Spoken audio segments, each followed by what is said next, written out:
Hi everyone, thank you all for coming on a balmy London evening. My name's Jessica Barker. I'm a member of the the medieval faculty here at the Courtauld.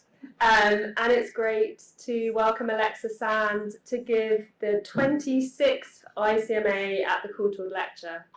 This is a prestigious lecture series that's been running here at the Courtauld since 1999. It aims to strengthen our transatlantic connections between medievalists by inviting an eminent speaker from North America to come and speak at the Courtauld. And we're really grateful for the International Centre for Medieval Art, aka ICMA, for this ongoing collaboration, and also to William Volkel for sponsoring the series and Sandfog for supporting it. And if there's anyone in this audience that hasn't heard of the ICMA before, I really encourage you to look on their website and read and learn about all the amazing things they do, from kind of publications to events to workshops and mentoring, and to consider becoming a member. I think the student rate is something like $20, so it's ridiculously inexpensive. But on that note, I'm going to pass over to Alex Bovey to introduce Professor Alexa Sand. Thanks. I'm also a member of the medical faculty here. It's amazing. And it is my very great honor to introduce Professor Alexa Sand. Alexa is Professor of Art History and Associate Vice President for Research at Utah State University, where she's worked since 2004. Alexa's doctoral research at UC Berkeley focused on the remarkable Psalter hours in Amiens made for Yolande de Soissons in the 1290s. And this manuscript is really one of the stars of Alexa's landmark book, Vision, Devotion, and Self-Representation in Late Medieval Art, published by Cambridge University Press in 2014. She's published incisive and characteristically witty articles in the Art Bulletin, Gesta, Word and Image, and Studies in Iconography, amongst other places. And of these, probably my favorite, although you shouldn't really pick favorites, I think, is her investigation of the earliest visual evidence of puppetry in medieval Europe, evidenced in the lost late 12th century Hortus Deliciarum of Herod of Hohenberg, published by Gesta in 2021. And I think puppets might be surfacing tonight as well, Alexa? They're in the background. The puppets are in the background, but they're there. Alexa is currently on the home stretch of her next major monograph, Moral Visions, La Somme de Roi, 1279 to 1500. A summary of Alexa's bibliography does not really adequately describe her contribution to our field, which has been recognized by numerous awards for her teaching and research, grants from the Paul Mellon Center, the Clark Institute, the Huntington Library, Cress, and the now endangered National Endowment for the Humanities. Around her research interests, Alexa has a long-standing commitment to innovative art historical pedagogy, which has resulted in a variety of publications and practices, and I imagine great times for students at Utah. As we'll hear tonight, Alexa's work explores medieval performance and its theoretical implications. But she also practices what she preaches, not least as a ballet dancer and instructor. And if you don't follow Alexa on Instagram, you can do it while I complete my introduction. Alongside her work on the human as a reading, illuminating, praying, dancing, puppet-making animal, Alexa also hosts the most excellent podcast, Real Fantastic Beasts, which explores medieval and Renaissance animals with her friend and colleague Ian F. McInnes. You will be hard-pressed to find a more erudite, entertaining way to tune out the current news cycle and tune in to the pre-modern bestiary than by listening to this podcast. If you haven't had a chance to listen to it, I'd recommend starting with the most recent episode, recorded live last week at Kalamazoo, with Carl Steele talking about cynocephalus. I believe Alexa may have brought with her not only the paper that we're about to enjoy, but also what she described as some real fantastic beasts swag. So maybe that's something for later. But now, please help me welcome Alexa to deliver our 2025 ICMA lecture, Wordplay, Interiority, Performance, and Reading in Late Medieval Flanders.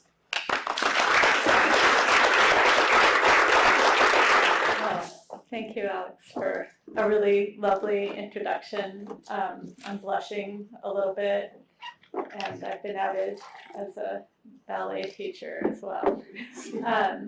Thank you also to Jessica Barker and to the rest of the medievalists, the medicalists here at the Courtauld for this invitation to speak, and thank you to the folks at the ICMA, in particular Ryan Frissinger and Stephen Perkinson, and to Diego and Sophia and the Forum Events team here at the Courtauld.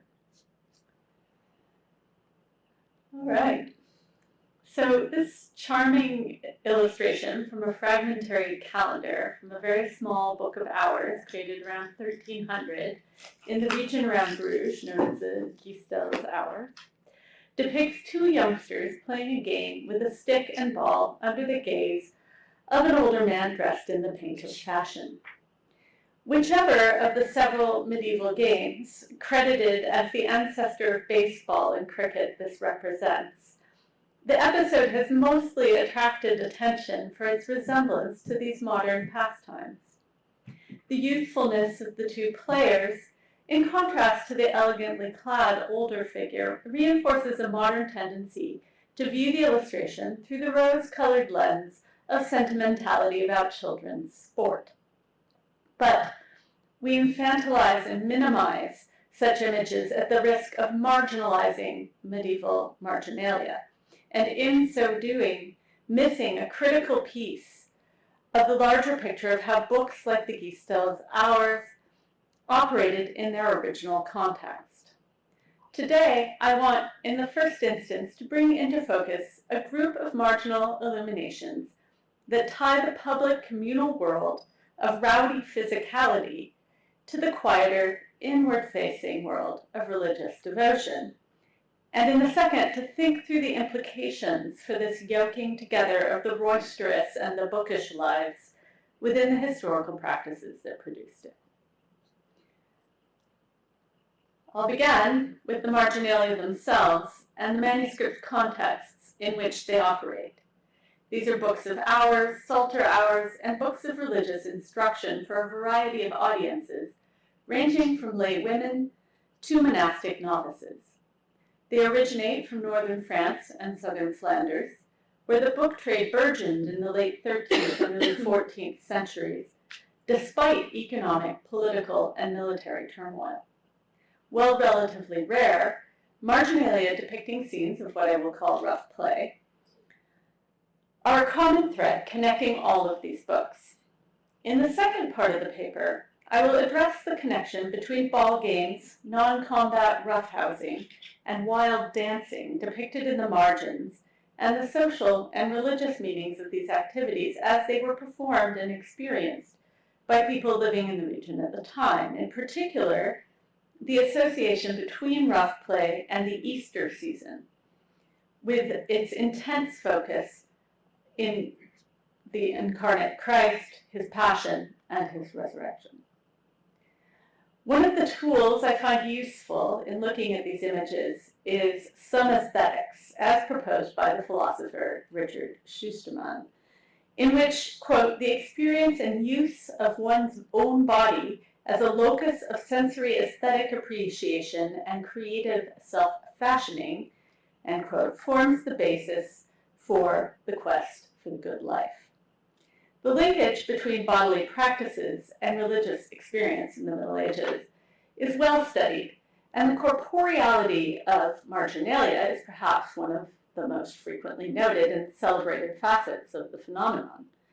But I see a gap between the scholarly perception of the margin as a space of the carnivalesque, the liminal, and the disruptive, and the study of devotional and theological inward speculation that the texts framed by such marginalia are understood to structure. Although I will reference quite a number of manuscripts in the course of this talk, I will tend to focus primarily on a few central examples. I am highlighting these volumes because of their particularly intense marginal engagement with themes of certain kinds of physical play within the context of spiritual discipline, and because, in a sense, they are indicative of larger phenomena. As in much of my previous work, I am interested in the intersection of images, the written word, and the experience of inwardness or selfhood, consciously and intentionally cultivated by practitioners of Christian devotion in this period. Whereas in the past, I have tended to think about this predominantly in visual and material terms, more and more I am intrigued by what literary and dance historian, and I should mention also a fellow dancer, Sita Chaganti, describes as, quote, experience reliant upon a consciousness of medial multiplicity, end quote. Chaganti investigates the, quote, experience generated when an audience familiar with the spectatorship of and participation in dance encounters a poetic text, end quote. But her work suggests to me a model for thinking about what happens when an audience familiar with the spectatorship of and participation in rowdy games and performances more generally encounters a spiritual text. The last quarter of the 13th through the middle of the 14th century was the golden age of pictorial marginalia in Western manuscript codices. Earlier books contained a variety of marginal elements, including figural iconography, but not in the same quantity or variety of the marginalia in books produced in France, Flanders, and England between about 1275 and 1350. After that point, marginalia continued to be produced in volume, but they became increasingly embedded in complex iconographic frames in which bodies, ownership, and the strange diversity of the natural world entangled, the subject of a new book by Sherry Lindquist, which literally landed on my front porch the day I left Utah, so I haven't read more than the introduction. Michael Camille pinpointed the Rutland Psalter, an English work of about 1260, as the earliest example of a fully developed sequence of marginal images, although the Psalter Hours of Isabelle of France, which is shown here, dated to around the same time, might also be a contender. Lillian Randall was the first to note that Northern France and Flanders saw the broadest and earliest investment in a repertoire of marginal motifs regularly iterated across all types of books, from Latin missals to vernacular romances, and the books I will focus on today come from this region. Eric Quackel has shown that the area outside the text block in medieval manuscripts actually constitutes just around 50% of the real estate on an average folio, which underscores Jonathan Alexander's point that the images that we call marginalia really might be better described as pictorial framing elements, and as such complex, dynamic, and engaging to the same degree as the verbal and pictorial texts that inhabit the center of the page. In the manuscripts that interest me here, the vocabulary of framing images runs the gamut. Scatology, cryptozoology, and armed combat jostle for visual attention with music making, prayer, martyrdom, courtship, hunting, and dozens of other subjects. Many of these belong to a much broader repertoire that characterizes the space around the text block in manuscripts of this period, but the motifs of specific interest to me, all representing forms of physically demanding and often full contact play, are not as widespread. When they do occur, several such themes are often conjoined, and they point to a specific interest in the body in sweaty, agonistic motion that is not warlike, though it can be violent and even deadly. This rough play encompasses potential or actual violence to the bodies of participants, but unlike the aristocratic pursuits of hunting and armed combat, also frequently depicted in the margins, the activities represented in these motifs engaged participants from a wide variety of social roles, categories, and identities.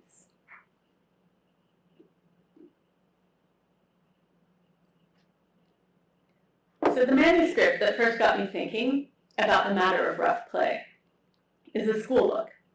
This copy of the Speculum Doctrinale by Vincent of Beauvais was produced for the Abbey of Den Duinen, a Cistercian foundation on the coast of the North Sea, about equidistant between Calais and Bruges. The monastery itself was a small town with around 370 brothers at the height of its prosperity in the mid-13th century.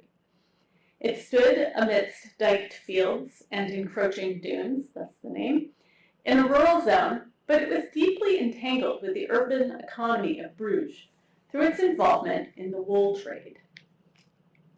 The Speculum Doctrinale, composed around 1260, was a popular instructional text for monastic novices, covering a breadth of topics ranging from essential Latin vocabulary through medicine, mathematics, and basic theology.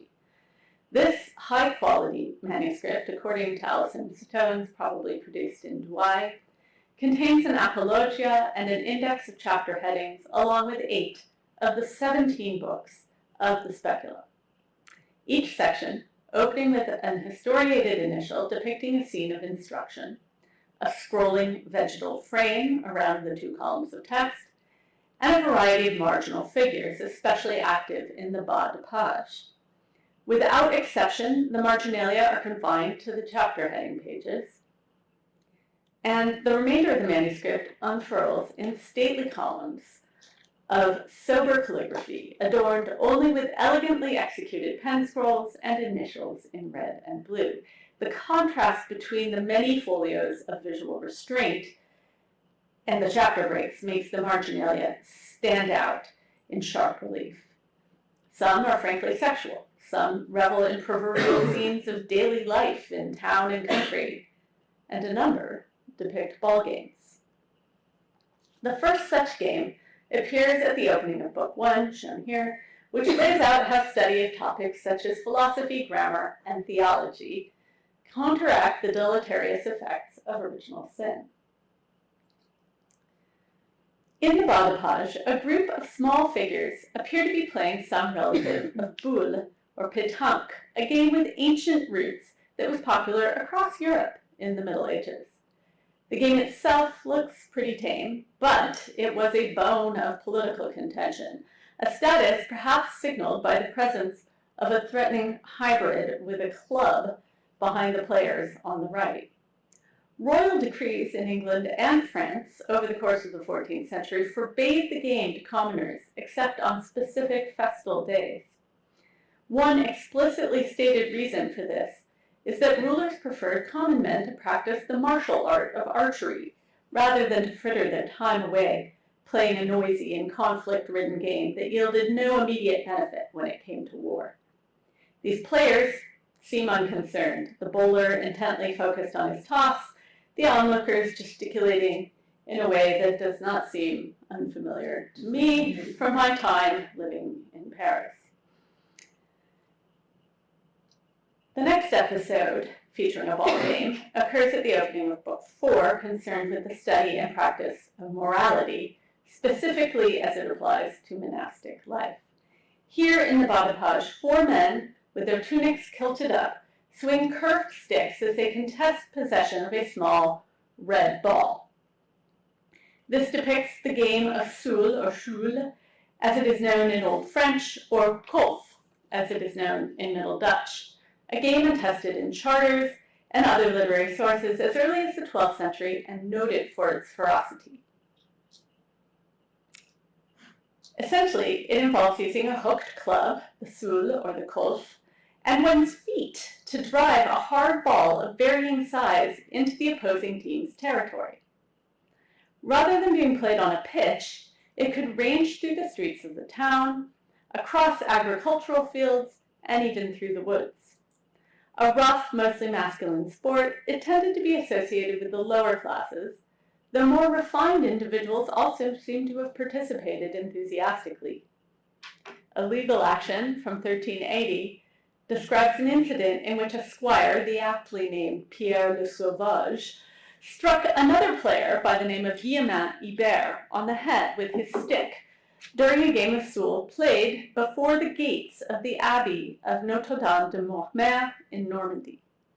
A few days later, Guillaumin Hiver was dead. But Pierre le Sauvage was granted remission for the crime of homicide by reason that the game was by its nature violent. This is by no means the only example from this period of a late medieval game of this type resulting in fatalities. Quite a few English records note that one player accidentally, I put that in scare quotes, ran upon the knife of another player during the course of the game, which invites the question of why medieval ball games allowed their contestants to run around with unsheathed blades. The violence of these games sometimes resulted in clerical and urban authorities attempting to regulate or ban them. Golf historians love to quote this 1360 legislation against playing golf in the streets of Brussels.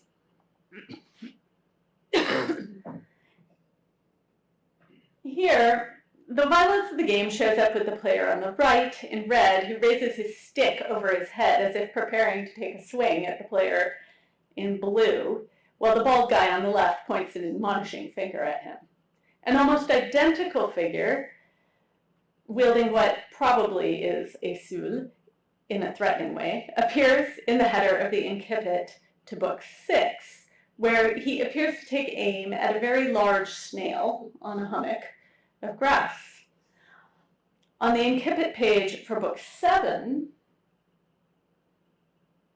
another stick-wielding figure prepares to take a swing at a flying ball. His is a straight rather than a curved stick, more like a bat, so this probably represents another game, perhaps rounders or stool ball, both games that were played in some form as early as the 14th century and are still played today, as I understand it. The cohabitation of ball sports, and to put this as politely as possible, other sorts of ball play, in the margins of this speculum for schoolboys is not purely coincidental. A variety of medieval ball games were associated with courtship and charged with erotic energy, so much so that by the end of the 16th century, William Shakespeare and John Fletcher could use stool ball as a perfectly comprehensible reference to sex.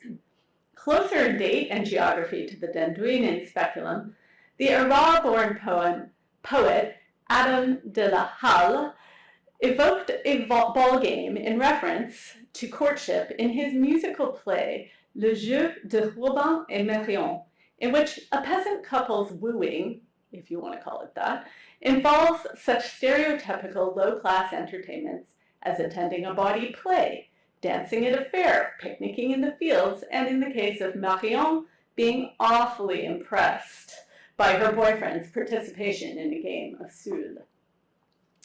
The courtship element of ball games might even be seen in traditions that pitted bachelors against married men, or the recently married against the long married. I don't know why the type came out that way, but you can basically read it, I hope. The cohabitation, linked to stick and ball games by both their intense physicality and their association with sex, energetic solo dancing and dancing in couples rather than the stately circle steps of the courtly carole frequently appear alongside images of ball games. In the bas page of the prologue, for example, once again, is our nude man who dances and points to his own exposed genitals while accompanied by a sham played by a hybrid creature in a pointed hood. And on the same folio as the bowlers, a similar sham-playing hybrid makes music for a man in a pink tunic and a simple coif who crosses his legs and extends his arm in a stereotypical gesture for dance in manuscripts of this period. The linkage of this unfettered type of dancing to, as she puts it, canoodling, was brilliantly discussed by Nina Rowe in last year's ICMA Croteau lecture. But as she pointed out, these gyrations and twirlings about could also be co-opted by authorities and channeled in such a way as to support rather than to undermine structures of power and social norms. Like the wild games of Sul or Kolf that ranged through city streets and up to the very gates of monasteries and churches themselves, public displays of ecstatic dancing could be viewed as both dangerous and necessary to taming and channeling the energies of ordinary folk. Indeed, specific association between ball games, dancing, and the Easter season attests to the Church's involvement in both of these seemingly secular forms of rough play. Two liturgical manuals, one from the 12th and another from the 13th century, both titled Rationale Diviniorum Officiorum, specifically mention clerics, even bishops and archbishops, playing ball games inside the church on festal days, and particularly at Easter. Despite the disapproval of both authors and legal attempts to eradicate the custom, clerics continued to engage in these paraliturgical games throughout the late medieval and early modern period. A source from the late 14th century describes them in detail as they were conducted at the Cathedral of Auxerre in Burgundy. On Easter Sunday, the canons of the cathedral, led by the dean, held hands and sang the sequence, Victimae Pascali Laudes, while moving through the pavement labyrinth in a chain, releasing hands only to toss a ball down the line. I don't know what happened if you dropped it. Plentiful references to this ball game / dance / paraliturgical ritual survive from the 14th, 15th, and 16th centuries, speaking to its embeddedness not only at Auxerre, but in other cathedrals around central France. In the north, the presence of labyrinths in the pavements of cathedrals like Sens, Reims, Arras, and Amiens, and in the Abbey of Saint-Bertin in Saint-Omer, opened the possibility that dancing, singing about the Paschal victim, and ball tossing may have been performed in season there as well.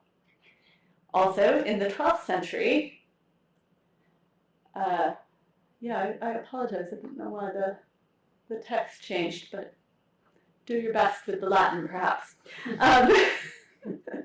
In the 12th century, William Fitzstephen's prologue to his Life of Thomas à Becket includes a section on games titled De Ludis, in which he describes the London custom of the city's students heading out after the Shrovetide feast for a game of ball against the apprentices.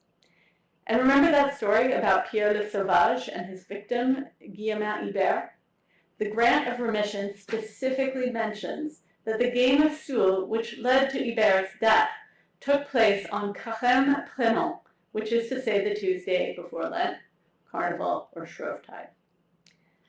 The speculum manuscript yokes together sober images of instruction and rough marginal play in the context of religious instruction. Elsewhere, I've argued that its many images of beatings and threatened violence evoke the pervasive role of corporal punishment in medieval education. Like Lady Grammatica, the medieval school teacher came armed with a stick in order to physically reinforce memory. But what do we make of the same motifs when they appear in a prayer book for a pious laywoman? The second manuscript I want to focus on today is a book of hours of the use of Cambrai from about 1300, now in the Walters Art Museum. It is one of the most delightful of the Walters' many, many delightful early books of hours, with marginalia on every single folio depicting a wide variety of subjects. From this cornucopia, a few themes emerge. Churning butter, for example. I have thoughts about that, but they fall a bit outside the scope of this talk. So ask me in the Q&A. Ball games and dance are two of the other leitmotifs, much more to the point here. The Cambrai Hours is often cited as early visual evidence for the game of tennis, although it looks more like pickleball here. It's featured twice in the bas de page scenes of pairs of youths playing a game with a paddle and a ball. Sul also figures in the margins, first directly associated with a lively dance episode across the opening, and then again a few folios later. And perhaps referred to a third time when a game of chess, maybe under the influence of strong drink, devolves into a brawl in which one of the combatants wields a curved stick, such as stool players use, both to hit the ball and, based on the evidence of cases like Pierre le Sauvage, one another. Also played across the bas de page, handball, or jeu de paume. The first time it gets paired with vigorous dancing again, and then with a guy cutting down a tree. Jeu de paume is another of those games specifically tied to Easter. A source from 1287 describes the novices and younger canons at Saint-Cyr in Nevers playing jeu de paume in the cloister after the Easter feast, with the bishop's permission. Throughout the Walters Cambrai hours, the bas de page is a space for rough games and play, as well as sweaty, vigorous work. As in the speculum, beatings and threatened beatings abound, both in the context of play and beyond.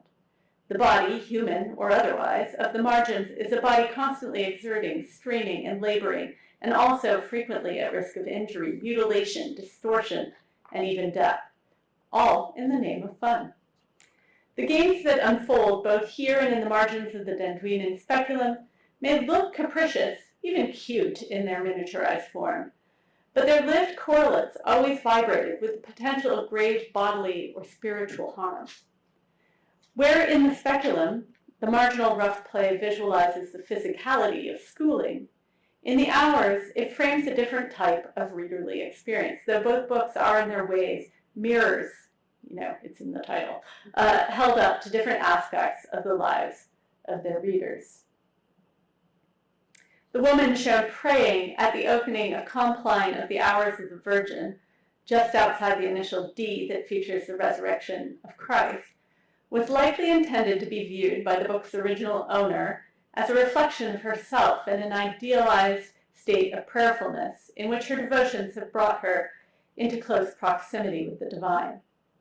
The Walters catalog statement that, quote, these drolleries work as metaphors for the soul fighting the vices, end quote, is in general a reasonable characterization of the ensemble of marginalia, but this manuscript's particular emphasis on rough play is part of a more specific pattern that links it to other manuscripts, including the Denduin and Speculum, and to a wider phenomenon in which the book user's embodied self is called up through the visual framing of the devotional or instructional text within images of bodies engaged in these violent and risky performances. And this physicality is representationally and notionally linked to the human body of the incarnate Christ. It is not beside the point that the only large inhabited initial and the only biblical subject depicted in the manuscript comes at Compline, the hour particularly associated with both the tomb of Christ and his resurrection. The presence of the praying laywoman reinforces the status of this unique instance of a straightforward Christological subject in a book bursting at the margins with the peculiar and the cryptic. The resurrection iconography of the triumphant Christ emerging from a sarcophagus is not new. It first appeared in the 12th century. But it is quite unusual in the context of a book of hours of this date. Subjects from the infancy and the Passion were much more common. While the marginal subjects in this opening do not feature the ball games or dancing found elsewhere in the manuscript, the man raising a stick to beat a dog recalls other beatings and blows throughout. It is possible and indeed plausible to read this vocabulary of harm as a metaphor for the struggle of the soul against sin, but the identification between the bodies at play in the margin, the body of the book's user, and the body of Christ is at once more experientially grounded and less in the nature of a literary figure. In brief, these marginal themes encouraged users of the books to draw on their own embodied experience as performers or spectators of rough play, as well as their bodily imagination, to align themselves with the embodiment of God and to engage in the textual context of the book through a heightened sense of being a living, feeling body.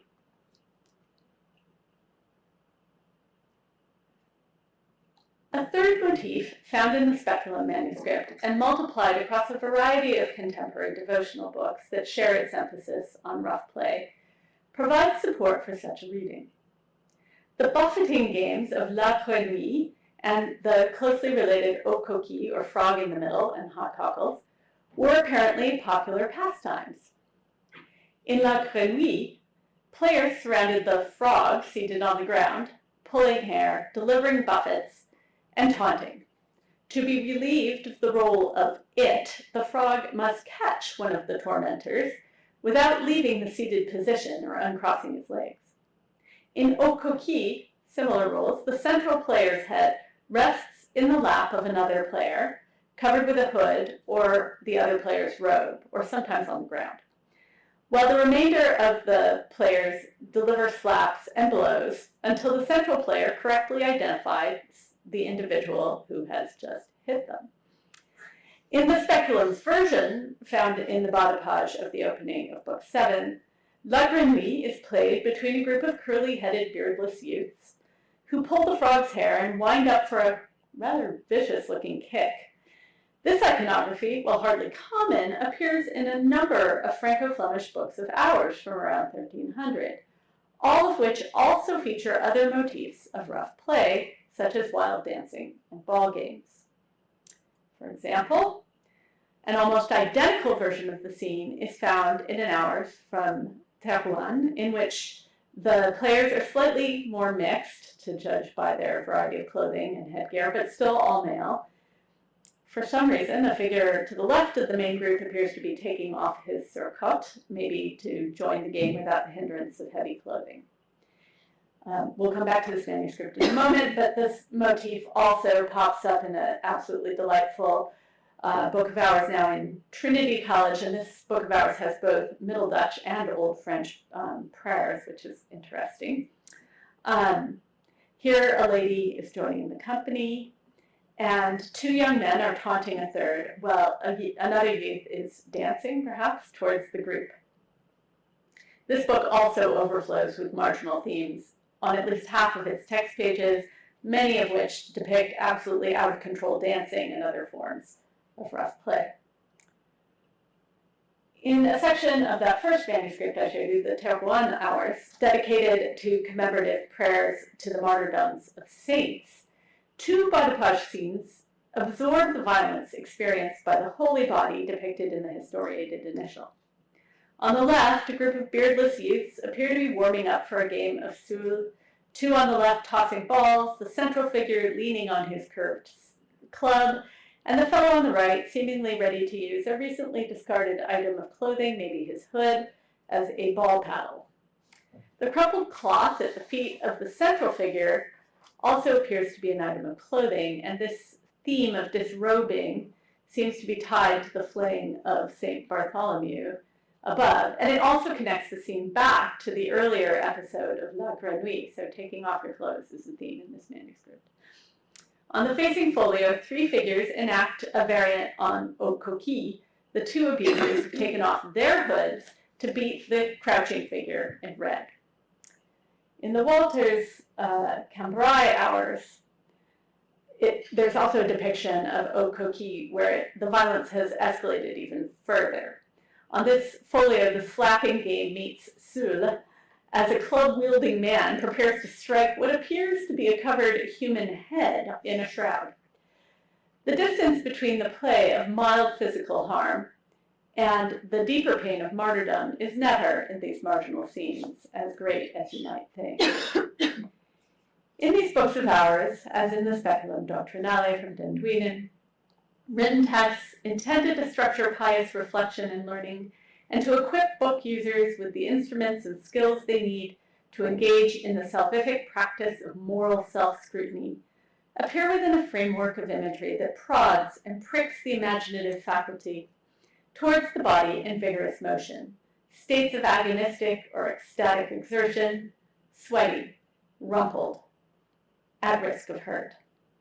From the perspective of a 21st century mass culture in which the iconography of contemplation, prayer, and moral or spiritual self-improvement embraces a kind of sensory minimalism, set in counterpoise to the bustle and noise of public life, above all the playgrounds of social media. This looks like a juxtaposition. But from the perspective of devout Christians in late medieval northern France and Flanders, the appearance of rough play in the margins looked less like an intrusion of disorder into order than it does today. More than simply the carnivalesque in its broad sense, these rowdy and often carnal games and dances were in fact, like carnival itself, a facet of the Easter season's intense focus on the body and the mystery of divine incarnation and sacrifice.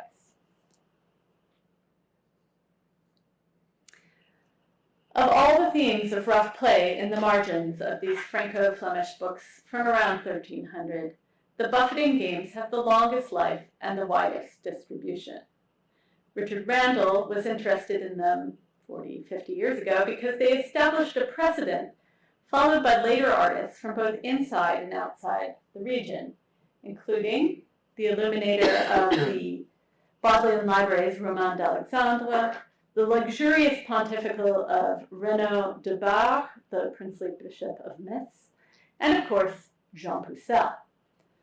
A number of distinguished art historians have commented on the semiotics of La Grenouille in the Hours of Engendered, perceiving its complex engagement with themes of sexual arousal, as well as with the bodily suffering of Christ, so central to the full-page miniatures.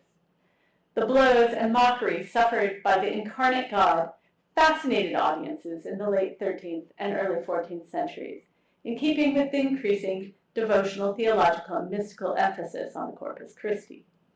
Jody Enders has explored how passion plays of the 14th and 15th century presented extended scenes of the mocking of Christ as aestheticized violence, figured as musical play or dancing. She writes, in numerous mystères, various representations or various representatives of the hegemony play the body of Christ by inflicting musical beatings as coercive fun and games, end quote.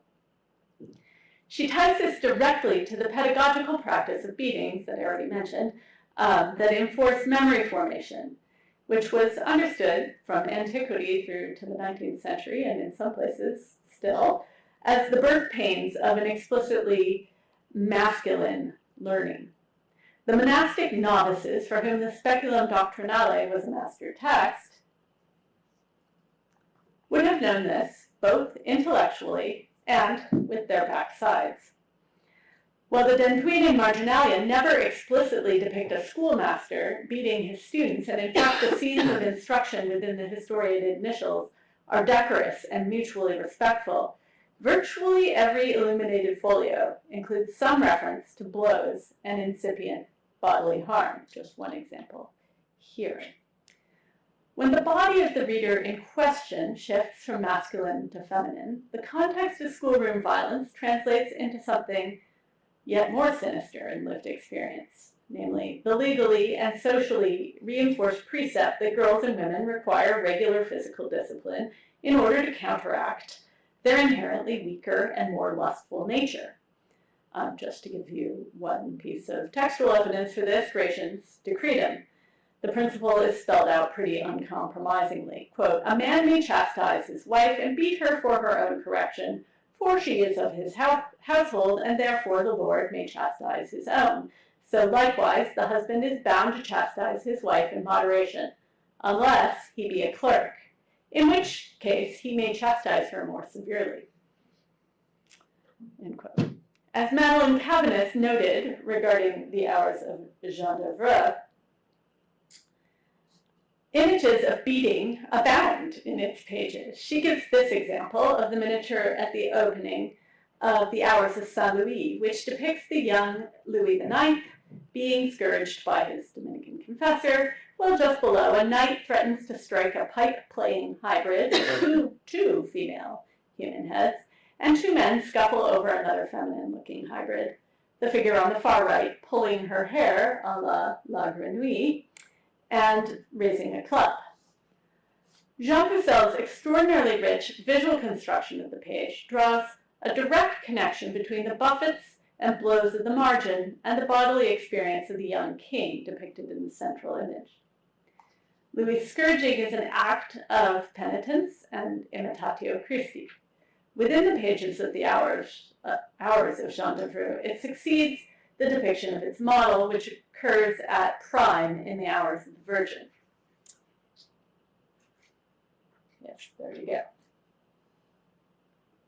In the pseudo, at least this is readable, well, mostly.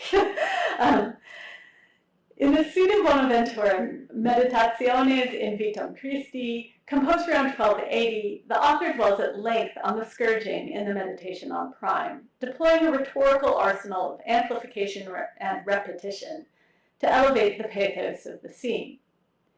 In the Hours of Jean de Vreux, a similar effect is achieved through repetition, and looking away from the scene of such violence is not possible so long as one attempts to attend to the page. As the author of the Meditationes acknowledges, and unfortunately this is the part that's cut off, it's exhausting. The sensation of exhaustion resulting from viewing violence connects the psychosomatic experience of the onlooker to that of the victim. In a religious context, willingly embracing or bodily imagining the pain of torture clears the way, as Elaine Scarry puts it, for, quote, the entry of an unworldly, contentless force, end quote, a spiritual wind, as it were. Furthermore, embedded in the language of the Meditationes is the always present erotics of pain.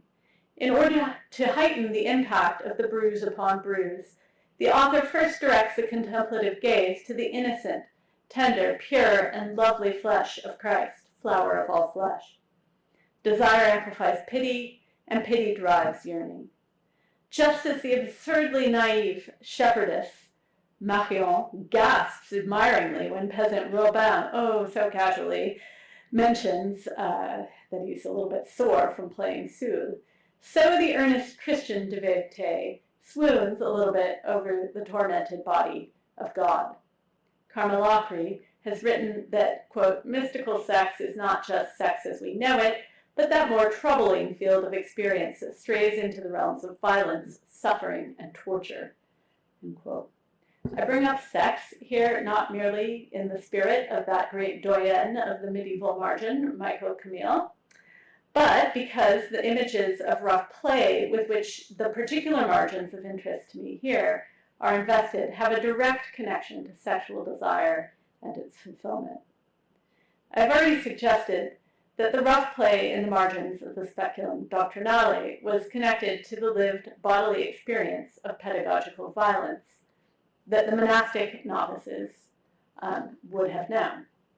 The presence of abundant sexual imagery amidst the manuscript's games of Soule, boule, and stickball connects a series of points that include competition, physical aggression, clubs and bats, balls, and beatings, to create a net in which sexual arousal, sports, and youthful masculinity are inextricably bound together, framing the theological and moral instruction offered by the written text. It would be easy to extrapolate from this a metaphorical reading. The work of learning is like the exertion of athletics, the pain of beatings that enhance memory, like the blows one suffers in sport, the yearning of the mind for improvement, like sexual desire. But I don't think that's how it works, or entirely how it works. Instead, the margins frame the educational material more frankly within the body. The text is embodied by its position inside a visual discourse on sweat, pain, noise, and sex. The connection of bodily pain and desire to the intellectual process of learning links the speculum to contemporary books of ours that share its representational interest in rough play. Sorry, I'm jumping ahead. And it is worth keeping in mind that psalters and books of hours were not only prayer books, but also primers, the fundamental tools that mothers used in instructing their offspring in the rudiments of literacy as it was expected of them if they belonged to the book reading classes. But even if a particular book of hours were never deployed as a school text, like the speculum, it served at once an educative, a devotional, and a contemplative purpose. It was its own sort of mirror in which its user might scrutinize their spiritual image. Jeffrey Hamburger writes, quote, "As a theory of sight that related the process of empirical perception to contemplative vision, speculation sought to integrate the sensory into the spiritual," end quote. While vision remained supreme in the theological hierarchy of the senses, the other outward senses, of course, informed the speculative process as well, as much recent research has elucidated. But the ability of the body to remember and imagine sensation, especially intense pain or pleasure, also played a role in this integration of sense and spirit. The physicality of the marginal imagery in these books calls upon the reading body's relation to not only present sensation, but also bodily memory and bodily imagination. This physicality, in turn, opens onto contemplation of the human suffering of Christ. Sometimes this works quite literally. The games of La Grenouille and Aux Coquilles, for example. A number of ivories that date from the first half of the 14th century depict these games alongside other images of courting couples touching and kissing, placing the more painful forms of physical contact enacted in the games along a spectrum of eroticism. As in the manuscript images, these ivory objects are very handsy. Numerous hands with open palms and splayed fingers are slightly exaggerated in size relative to the bodies of the players. The abundance of figures, limbs tangling together in a dense thicket, gives the ivories a pulsing, nervous energy. Furthermore, ivory as a material is inherently tactile, almost begging for real or imagined touch, and strongly evocative of haptic experience, as in small images made of ivory in which touch is thematized, even if the object itself would have been carefully guarded from the depredations of human hands. The playful slapping, hair-pulling, chin-chucking, and groping of La Grenouille and Aux Coquilles in the two ivories I just showed you leads to their categorization as secular objects. But, like the marginal depiction of these games, these images intersect with other types of images. And I got to see this yesterday in person. It was very exciting. Like the marginal depiction of these games, they intersect with other types of images. Formal and stylistic parallels between the games of the writing tablet and this set of panels depicting scenes from the Passion, which reads left to right, bottom to top, and includes both the mocking of Christ and the scourging, leads towards an iconographic reading of all the hands that grab and pinch and slap in the supposedly secular tablet as evocative of the hands of Christ's tormentors. Particularly in the scene of the mocking, the figural density, the exaggerated hands, Christ's crossed hands on the left and his crouched position on the right, all echo the players in the writing tablet and other examples of the game's theme. Which brings me back to Jody Enders, writing of the French paraliturgical dramas, who catalogues numerous examples where the scenes of mocking and scourging of Christ and other martyrs were staged as a violent game, explicitly referred to by the characters as un jeu. She describes a veritable choreography of buffetings in these religious dramas. Asif Pincus and Mitchell Murbach have individually investigated the intimate and often ambiguous relationship between passion iconography and public displays of juridical torture and execution of criminals in, respectively, late medieval and early modern Germany. They both remark on the flow between the pictorial or sculptural representation of holy martyrdom and the real bodies of people subjected to juridical punishment.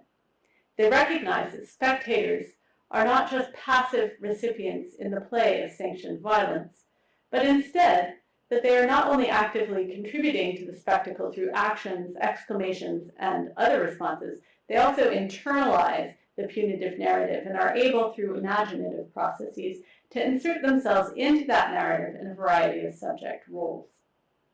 Likewise, in the marginal images of rough play I've considered here, the representation of games that involve the ordinary bodies of non-criminals in lesser but still very intense bouts of physical exertion and sometimes outright pain could heighten the book user's capacity for speculative and imaginative embodiment.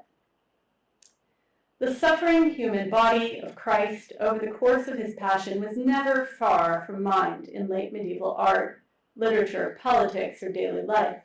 Indeed, the Book of Hours itself allowed Christians living outside the structured liturgical days of the cloister to emulate monastic practice of pairing the canonical hours to events from the Bible and hagiographic literature, of living the Passion.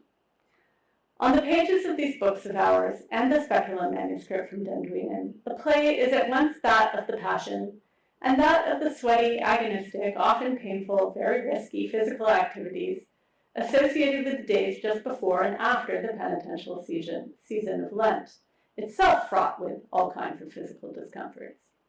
Word and image intersect with the book user's embodied mind, calling upon memories of games witnessed and participated in, of dances danced and spectated, of blows and buffets received, of the delayed muscle soreness of the contestant in a vigorous game of Sul. The reading body and the body of Christ are thereby brought into alignment, and the process of speculation, linguistically visual, expands to include not only the other outward senses, but inward proprioceptive faculty and the bodily memory of physical sensation. Richard Schusterman is a great admirer of Michel Foucault, whose work and lived experiments concerning the linkage of intense sensations of discomfort and pain to intense experiences of pleasure influenced his formulation, that is Schusterman's formulation, of somaesthetics. Here, in these marginal images of rough play that frame spiritual texts concerned with the central reductive narrative of incarnation, torture, death, and resurrection, the Foucauldian notion of, and here I'm quoting Foucault himself, complete real pleasure resonates. He wrote that, quote, "It would be so deep, so intense, so overwhelming that I couldn't survive it. I would die," end quote. This experience, so totalizing that it eradicates its subject, seems pretty far from the adorable scene at the opening of the Gustels' Hours. But in the end, could the jeu of the margin ultimately be the jouissance that Foucault imagines? Thank you.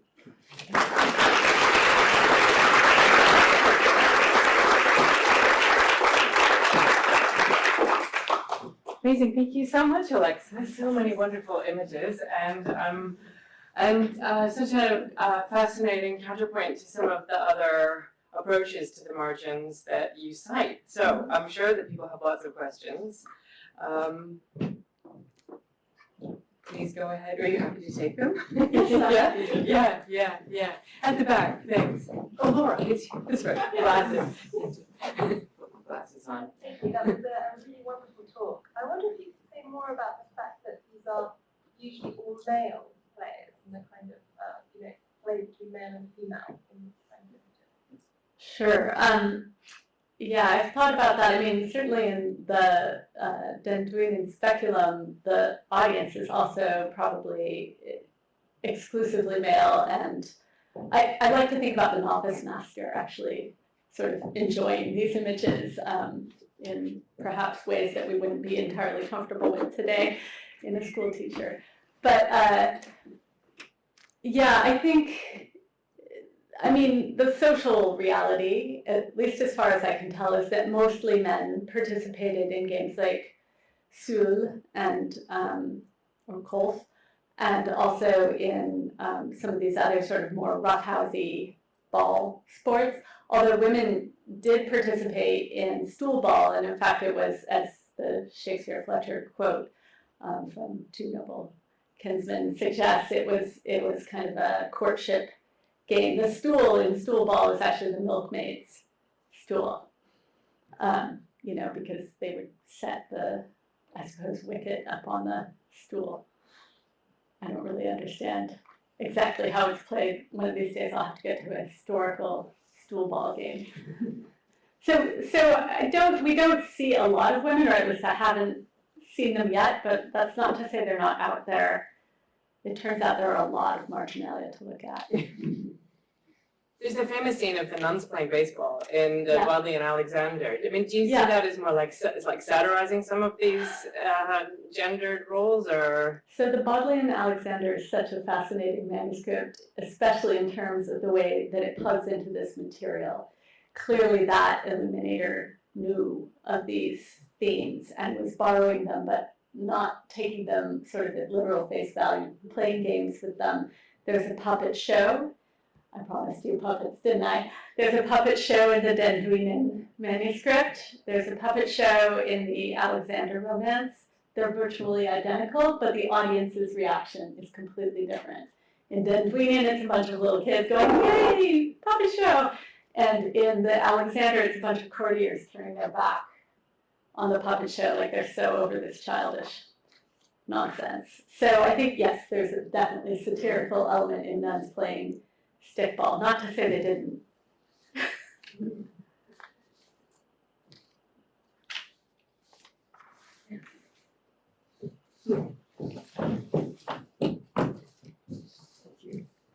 I'm really curious about the interactions between the human figures and the sort of hybrid ones in the games, and I was wondering if that's sort of just a fun marginalia sort of tendency, or if you think that there's a specific meaning between these sort of human and non-human interactions.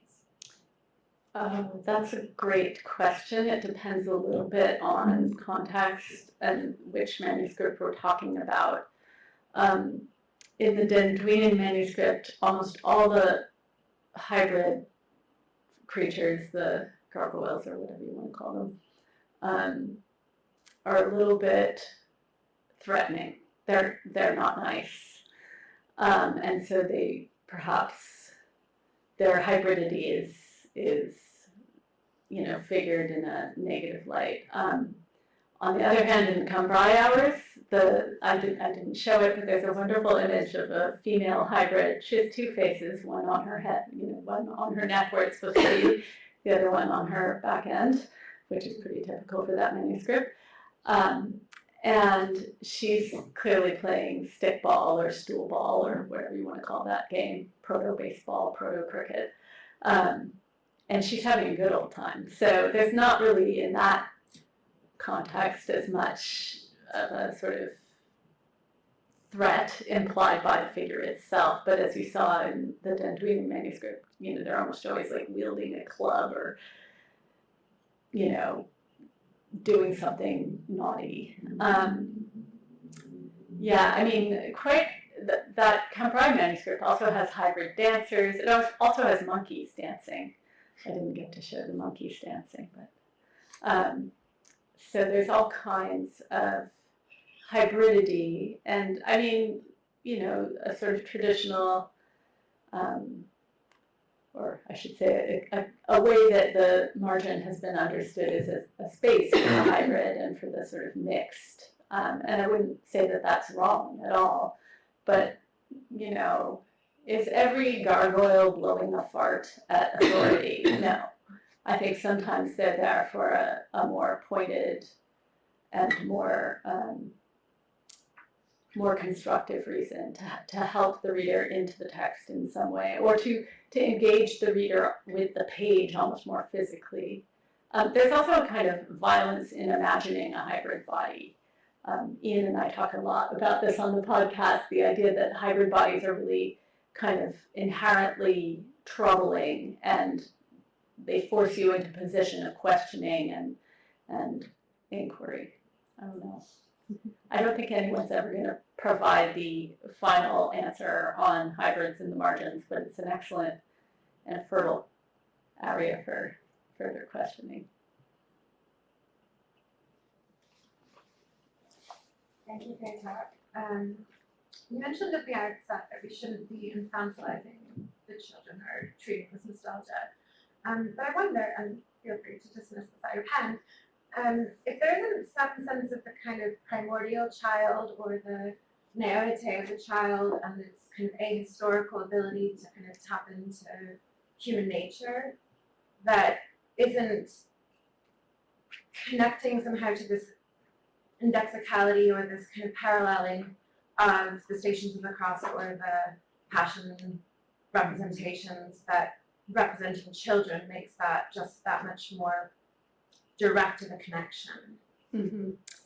Yeah, I think that's a really important perspective to bring to this, and I didn't talk about this, but one of the things that really interests me about all of these manuscripts is that sort of discourse around youth and aging, and maybe this is just because of where I stand in life, but the idea of a kind of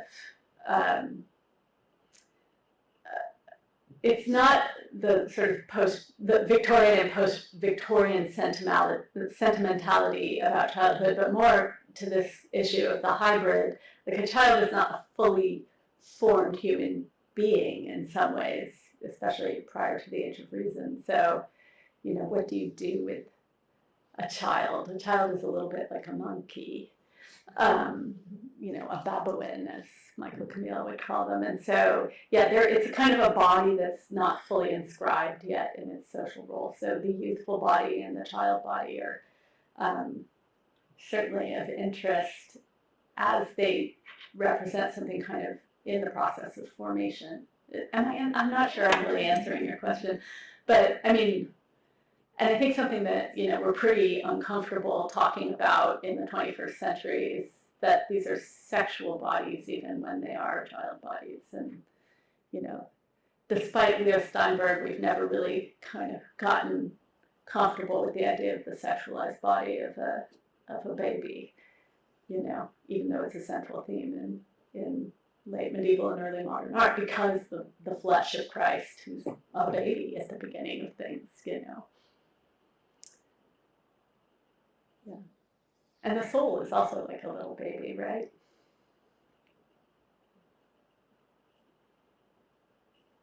Go on, Jessica. Yeah, I was really, thank you, Alex. I was really struck by your argument about these images as a kind of way into the experience of being an embodied person and how that would lead you into the incarnation. And I guess that made me wonder about the difference between these manuscripts in a monastic and a secular setting. You showed us manuscripts across both, and I wondered if you felt there was a difference in emphasis in the way that the rough play is presented, or if actually they're presenting these games in exactly the same way, because the embodied experience of being a monk, I imagine, would really have been quite different to the embodied experience of being an aristocrat. So the kind of memories they would have drawn on or observations could have been quite different when looking at the same sorts of images. Yes, I mean, there's always going to be that element of your social position and how that informs, you know, your lived bodily experience. I will say though that these games are of particular interest to me because they seem to have been played by people, especially by men, across social classes, and not to have been quite so circumscribed as, say, something like hunting or armed combat and armor, which, again, are frequently depicted. But there's a kind of immediacy. Jennifer Neville has written really beautifully about the sort of omnipresence of dance in the lives of medieval people of all classes and genders, that dance was something that you did, not something that you watched. I mean, you might watch it as well, but you definitely participated in various ways throughout your life cycle. So I think for the monastic setting, you know, that manuscript is very different, both textually, the way that it's set out. I mean, the contrast between its very large, nice pages and then the Cambrai hours are really, really, really small. And as you can see, somewhat lower quality parchment that they're painted on. So And the type of reading that you would be doing is quite different, as I tried to signpost a little bit. But at the same time, those are kind of, I mean, there's a vocabulary of motifs that these artists are drawing on. And of course it begs the question, right? I mean, I think I'd like to know what these illuminators were talking about. You know, did they say to their client, well, do you want a lot of ball games, or are you more in line for like archery? Because these manuscripts have definite sort of like flavors. There's some that have, there's one, you know, that's absolutely contemporary to these, produced in Cambrai for a similar patron, probably to the Walters manuscript, where every single page has people praying, you know, kneeling and praying and kneeling and praying. It's really quite boring. But, you know, that really undercuts that whole notion that the margin is also a place for like protest or whatever. So I don't know how that happened, and I wish I could recover that. I don't know that that's ever going to be possible, short of time travel. But yeah, I mean, it's a good question. One we'll have to think about some more. Thank you. I was quite interested in thinking about rules when you were speaking about them. A lot of these games have ritualized rules. I wish we knew, I don't know, I don't even remember what grand oui or hot cockles involved by way of rules, but the text also, I mean, some cases literally is expounding rules, like the speculum doctrinum, and in another case has ritualized forms of performance that are in effect a rule, like an hours manuscript. And I wonder if you think that is that a kind of through theme, like if one sublimated violence and the other is, you know, rules, is the connective tissue something to do with the enforcement of rules? And I have to admit, I'm partly thinking about that because Jessica is working on a big exhibition that is kind of all about rules, and so it's sort of, you know, infiltrated, I guess. But. Yeah, I mean, one of the things in doing the research for this that I came across is that, you know, most of the research on early forms of games has been done by sports historians who are a breed unto themselves. And they're usually, you know, like the secretary of such and such a tennis club or whatnot. And they're very interested in the evolution of rules, and they're constantly frustrated by these medieval records of games, particularly of games in the 13th and early 14th century, before some of the courtesy manuals that actually do include rule books for games were written. You know, they're frustrated because they're like, we're not really sure what the rules are. Now, just last night, because I'm, you know, up late as a person with jet lag, I was watching a Canadian television series called North by North. It's set in an Inuit village north of the Arctic Circle, and at one point they're going to play a game of baseball against another village, and, you know, for some prize. You kind of have to see it to believe it, but at the beginning they say, oh, what rules are we playing by? And one of the characters says, we're playing by Alaska rules.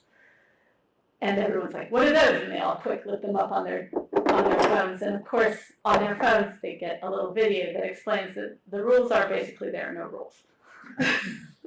And I think that's sort of maybe how some of these games were played. When you read that, you know, a lot of people went out and played Sul in the woods, and then this one guy got stabbed, but we don't really know how it happens. I mean, I don't know if here in the UK people play Capture the Flag. Do you play that game? I know it. I mean, yeah. We do in Canada. I can't speak for you people. Well, it's one of those childhood games that has basically no rules. I mean, there might be some rules, but nobody follows them, you know, kind of thing. And I wonder a little bit if these games aren't kind of, they're misrule. Yeah, that's nice. You know? Yeah. Back to the anarchy hypothesis, I guess. A bit of anarchy, or at least a bit of anything goes. So, yeah, I don't know. I mean, I feel like this older guy sitting there is maybe the coach. You know, you want to read it that way. Isn't he making a kind of Italian sort of? Well, you know, which you can't talk about sports in the Middle Ages without mentioning the Calcio Historico in Florence, which, if you've ever seen it played, is absolutely bonkers. And associated with Easter originally, but it's not recorded, unfortunately, until the late 15th century, so I can't say anything about it. Although when it is recorded in the late 15th century, it seems to have been going on for a while. However, Dante doesn't mention it, so most Italian historians of soccer will dismiss it as European football will dismiss it as a, you know, it can't have been happening if Dante didn't talk about it. I mean, clearly is correct view. I think probably, given the lateness of the hour, the jet lag, the mention of anarchy, we should probably move to the more anarchic part of the evening, Sure, which is, I believe, reception in the research forum.